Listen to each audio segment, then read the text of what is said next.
Bienvenue sur ma chaîne. Aujourd'hui, nous allons parler des alimentations et d'un riser avec connexion par SATA possible ou pas possible. Je fais cette vidéo pour vous parler des câbles SATA pour alimenter les risers. J'entends un petit peu trop souvent des personnes qui disent que l'alimentation par SATA sur les risers, faut surtout pas le faire parce que l'alimentation SATA n'est pas capable de fournir assez de courant pour un riser. Alors, c'est faux dans la plupart du temps et vrai à la fois quand on commence à mettre de l'argent dans ce que l'on fait. Mais je vais vous montrer tout ça.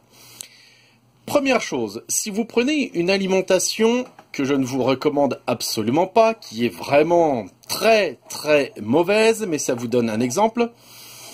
Voici un exemple de connecteur avec un SATA là sur ma main gauche et un Molex sur ma main droite. Le Molex, il est censé pouvoir faire, je crois, 150 watts, quelque chose comme ça.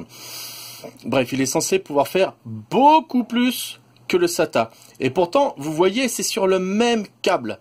Donc, qui peut dire que lui va être limité à peu près 40, 60, 70 watts, alors que ici, vous pouvez avoir plus de 100 watts en théorie. Donc, forcément, quand vous avez une alimentation avec ces deux câbles-là, lui peut fournir beaucoup plus que ce que la théorie ne vous dit. C'est-à-dire que ça, c'est un exemple typique d'alimentation qui fait mentir sur le fait que le SATA est limité. Deuxième raison, je vais vous montrer maintenant une alimentation où vous voyez les câbles SATA sont bien ensemble avec du SATA, les Molex sont bien ensemble avec des Molex, donc ils ne sont pas mélangés. Mais comme beaucoup d'alimentations non modulaires, c'est-à-dire où vous voyez les câbles comme ça, quand on regarde derrière comment c'est foutu, vous voyez qu'ils sont tous attachés ensemble, c'est-à-dire tous les jaunes sont ensemble, tous les noirs ensemble, tous les rouges ensemble, tous les oranges ensemble. Donc tous les 12 volts sont ensemble, tous les plus 5 sont ensemble, tous les 3,3 volts sont ensemble, la masse est ensemble. Donc comment est-ce que l'on peut dire que sur cette paire de câbles, il n'y a pas la même puissance que sur ce câble-là, ou que sur le câble qui est derrière, ou même que sur le câble qui est ici. C'est exactement la même chose. C'est-à-dire que si je pousse le raisonnement jusqu'à l'absurde, hein, c'est absurde ce que je vais vous dire, mais regardez, si je prends un seul câble, il peut avoir toute la puissance de ce qu'il y a en dessous là. On va le faire cramer, hein, mais en gros, on peut avoir toute la puissance. Donc sur un SATA comme ça, on n'est pas limité par la puissance de 60, de 40, de 80. On n'est absolument pas limité. S'il est tout seul, vous pouvez mettre 50, 100, 200 watts selon la puissance de votre alimentation. Il va les prendre. Il n'y a pas de souci et il va les fournir.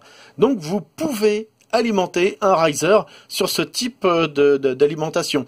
Il faut faire attention si vous mettez un riser ici, un riser ici, un riser ici, et encore un autre riser ici, etc. Il faut bien voir que vous avez divisé par 4 la puissance de l'alimentation.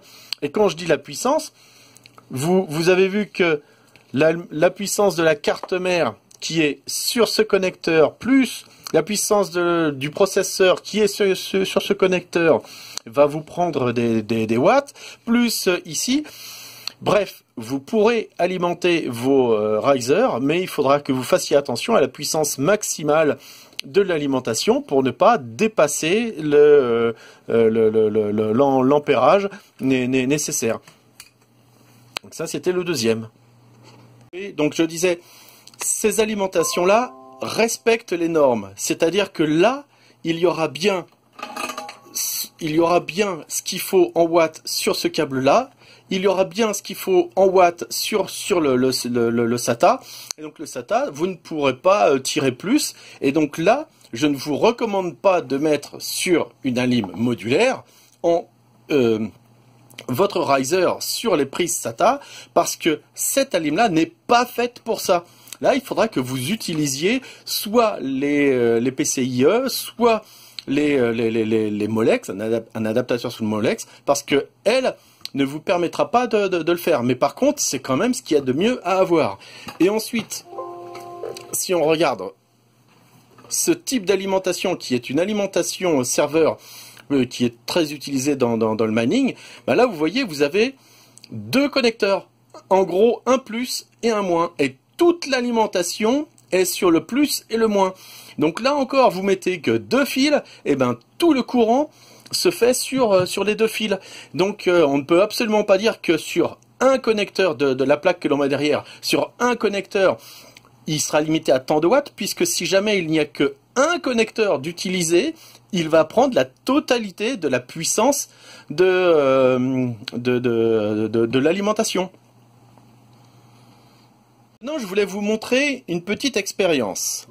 Vous avez une alimentation ici qui fait 400 watts, 420 watts exactement. Et là, ce type de câble, donc vous savez que tout arrive sur un même bornier.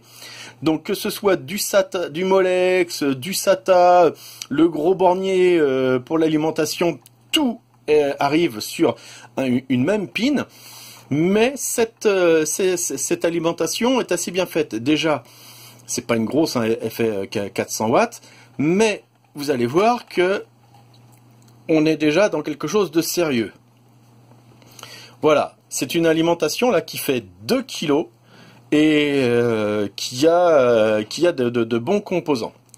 On va prendre maintenant l'alimentation, la Corsair 750 watts. C'est la X750 watts. Donc là, je vais la mettre ici et on va voir qu'elle fait 2,6 kg. Donc on est dans du sérieux. Hein. Là, on est 750 watts Corsair.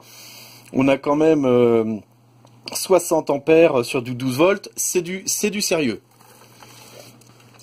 Et là, je voulais vous montrer cette alimentation-là. On va la mettre dans le bon sens. Voilà. Elle est indiquée comme 500 watts, comme 26 ampères sur du plus 12 volts. Donc 26 ampères, c'est quand même intéressant. Vous pouvez faire 312 watts, c'est quand même intéressant. Vous pouvez mettre des petites cartes dessus, ou même à la rigueur.